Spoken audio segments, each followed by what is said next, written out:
नमस्कार दोस्तों, शिव पुराण में आपका बहुत बहुत स्वागत है। आज हम लोग पढ़ने वाले हैं शिव पुराण की श्री रुद्र संहिता के तृतीय खंड के 13वें अध्याय को, पार्वती शिव का दार्शनिक संवाद। तो चलिए शुरू करते हैं। भगवान शंकर के वचन सुनकर पार्वती जी बोली, योगीराज, आपने जो कुछ भी मेरे पिताश्री गिरिराज हिमालय से कहा उसका उत्तर मैं दे देती हूँ। अंतर्यामी, आपने महान तप करने का निश्चय किया है। ऐसा करने का निश्चय आपने शक्ति के कारण ही किया है। सभी कर्मों को करने की यह शक्ति ही प्रकृति है। प्रकृति ही सबकी सृष्टि, पालन और संहार करती है। प्रभु, आप थोड़ा विचार करें, प्रकृति क्या है और आप कौन हैं? यदि प्रकृति ना हो तो शरीर तथा स्वरूप किस प्रकार हो?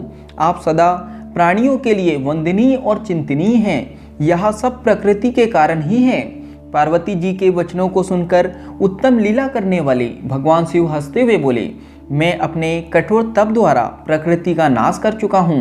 अब मैं तत्व रूप में स्थित हूँ। साधु पुरुषों को प्रकृति का संग्रह नहीं करना चाहिए। भगवान शिव के इस प्रकार के वचनों को सुनकर पार्वती हंसती हुई बोली, हे करुणा निधान कल्याणकारी योगी राज, आपने जो कहा क्या वह प्रकृति नहीं है? तो फिर आप उससे अलग कैसे हो सकते हैं? बोलना या कुछ भी करना अर्थात हमारे द्वारा किया गया हर क्रियाकलाप ही प्रकृति है। हम सदा ही प्रकृति के ही वश में हैं। यदि आप प्रकृति से अलग है तो ना आपको बोलना चाहिए और ना ही कुछ और करना चाहिए, क्योंकि ये कार्य तो प्रकृति के है अर्थात प्राकृत है।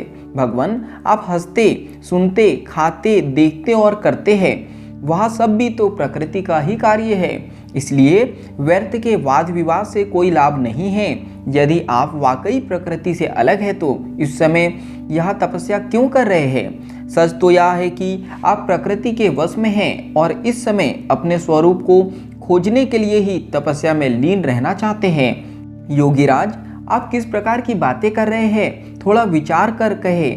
यदि आपने प्रकृति का नाश कर डाला है तो आप किस प्रकार विद्यमान रहेंगे? क्योंकि संसार तो सदा से ही प्रकृति से बंधा हुआ है। क्या आप प्रकृति का यह तत्व नहीं जान रहे हैं कि मैं ही प्रकृति हूँ? आप पुरुष हैं, यह पूर्णतः सच है। मेरे ही कारण आप सगुण और साकार माने जाते हैं। भगवान, आप जितेंद्रिय होने पर भी प्रकृति के अनुसार ही कर्म करते हैं।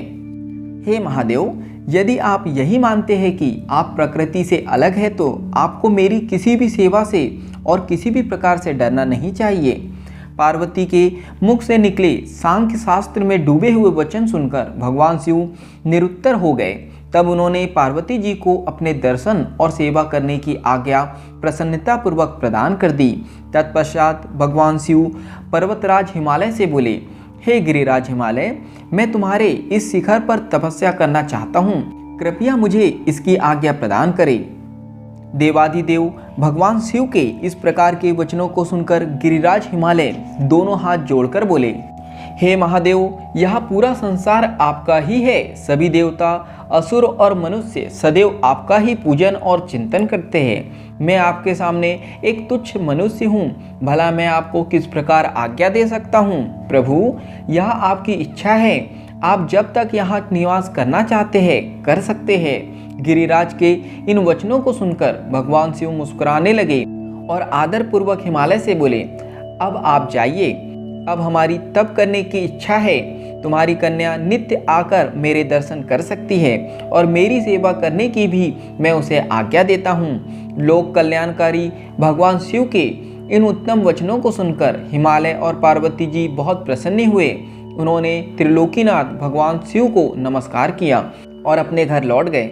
उसी दिन से पार्वती जी प्रतिदिन भगवान शिव के दर्शनों के लिए वहां आती। उस समय उनके साथ उनकी दो सखियां भी वहां जाती और भक्तिपूर्वक शिव जी की सेवा करती। वे महादेव के चरणों को धोकर उस चरणामृत को पीती थी। तत्पश्चात उनके चरणों को पोंछती। फिर उनका सोपचार अर्थात 16 उपचारों से विधिवत पूजन करने के पश्चात अपने घर वापस लौट आती। इस प्रकार प्रतिदिन शिव जी का पूजन करते हुए बहुत समय व्यतीत हो गया। कभी कभी पार्वती जी अपनी सखियों के साथ वहाँ भक्तिपूर्वक उनके भजनों को भी गाती थी। एक दिन सदाशिव ने पार्वती जी को इस प्रकार अपनी सेवा में तत्पर देखकर विचार किया कि जब इनके हृदय में उपजे अभिमान के बीज के अंकुरन का नाश हो जाएगा, तभी मैं इनका पानी ग्रहण करूंगा। ऐसा सोचकर लीलाधारी भगवान शिव पुनः ध्यान में मग्न हो गए। तब उनका मन चिंता मुक्त हो गया। तब देवी पार्वती भगवान शिव के रूप का चिंतन करती हुई भक्तिभाव से उनकी सेवा करती रही।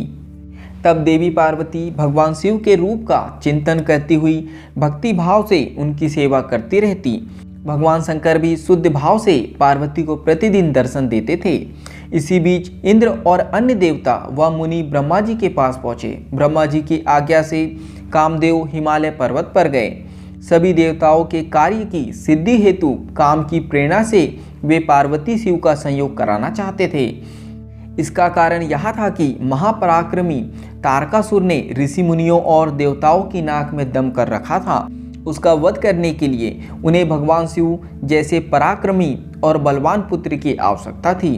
कामदेव ने हिमालय के शिखर पर पहुंचकर अनेक यत्न किए, परंतु भगवान शिव काम की माया से मोहित ना हो सके। उन्होंने क्रोध से कामदेव को भस्म कर दिया।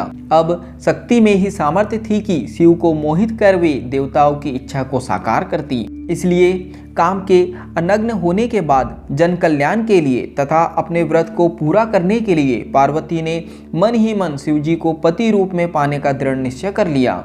कठोर तपस्या करके देवी पार्वती ने शिव जी के हृदय को जीत लिया। तब वे दोनों अत्यंत प्रेम से प्रसन्नतापूर्वक रहने लगे और उन्होंने देवताओं के महान कार्य को सिद्ध किया। तो यहाँ पर शिव पुराण की श्री रुद्र संहिता के तृतीय खंड के 13वें अध्याय का समापन होता है। आज के लिए इतना ही। धन्यवाद।